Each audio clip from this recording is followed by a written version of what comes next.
Season 1, Episode 13 of ReZero is where most people drop the show, and it's even one of the worst rated episodes on IMDb. But is it really that bad? Now, this may be a hot take, but Episode 13, Self-Proclaimed Knight Natsuki Subaru, is one of the best episodes in Season 1. In fact, it's one of the best episodes in ReZero as a whole. I feel like it's the most misunderstood episode. For me, this is the episode that made me start seeing ReZero as a masterpiece. And you'll see and hear a lot of negative nonsense, especially when it comes to Subaru. From things as light as he's kind of annoying or he's dumb, all the way to he's human garbage. I just kind of find it funny. Personally, I think it's... but I digress. Okay, what I feel makes this episode special is how it kind of breaks down the heroic image Subaru had built for himself up until this point. And this is coming from where the first two arcs are made to be very approachable. The earlier episodes let us cheer for him as the quirky, persistent guy who always saves the day. But episode 13 forces us to confront his flaws head on. It shows the arrogance, insecurity, and selfishness that had been quietly lying inside him all along. Things that both Subaru and the audience had been ignoring.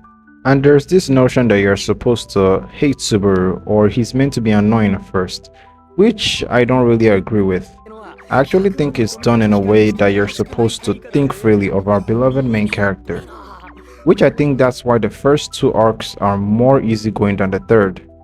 I feel that's why there's so many different sides when it comes to opinions on Subaru, especially within the context of episode 13.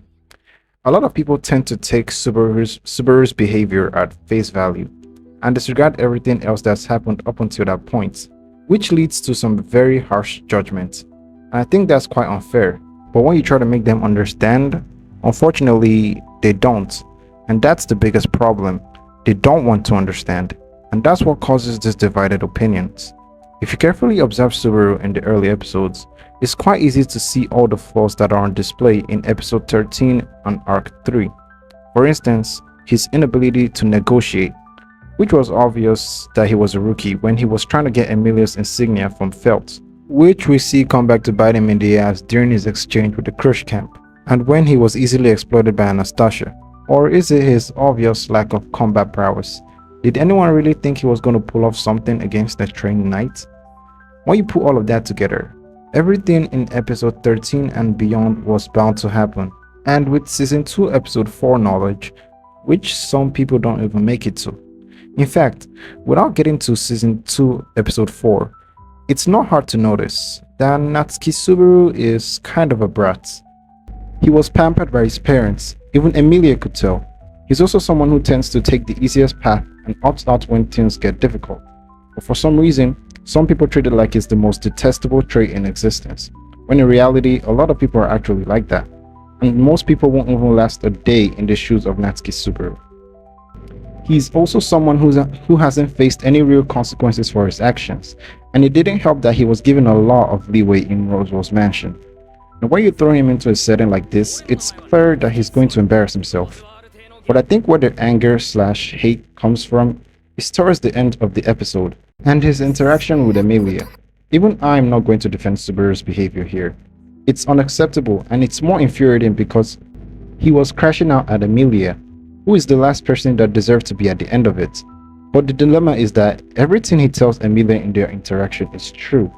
I'll say it's a reasonable crash out done in the most unreasonable way, because no matter what, Emilia would never have truly understood what he was going through, and Subaru himself is well aware of that.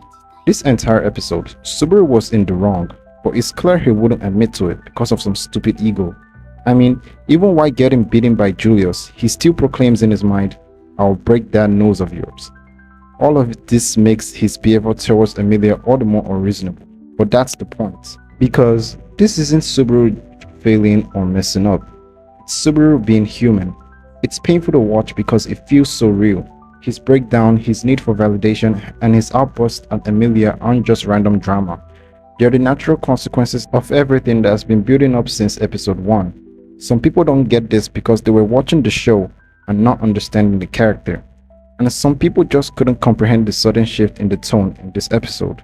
And honestly, I really can't blame them too much.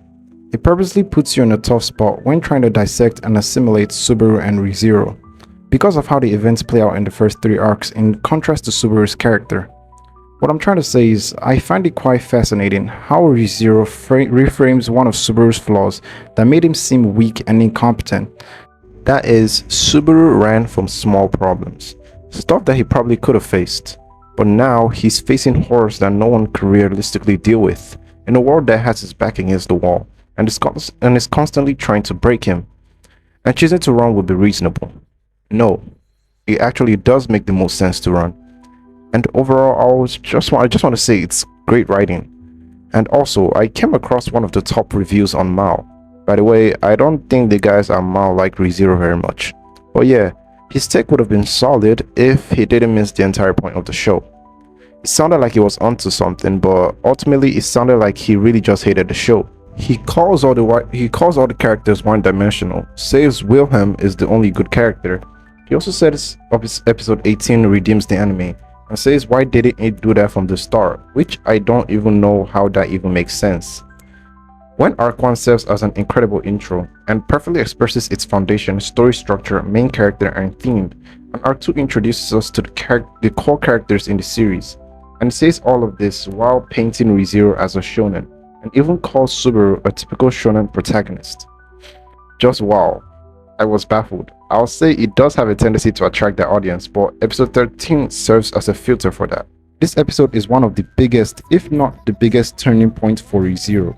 It basically redefines the entire show, and a lot of the future episodes and payoff won't be as good or even possible without this very episode, and that is the very reason why episode 13 is a masterpiece.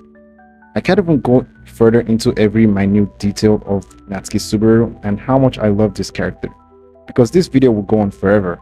So no, Subaru isn't human garbage, at least not in my eyes, and one crash out isn't going to change that.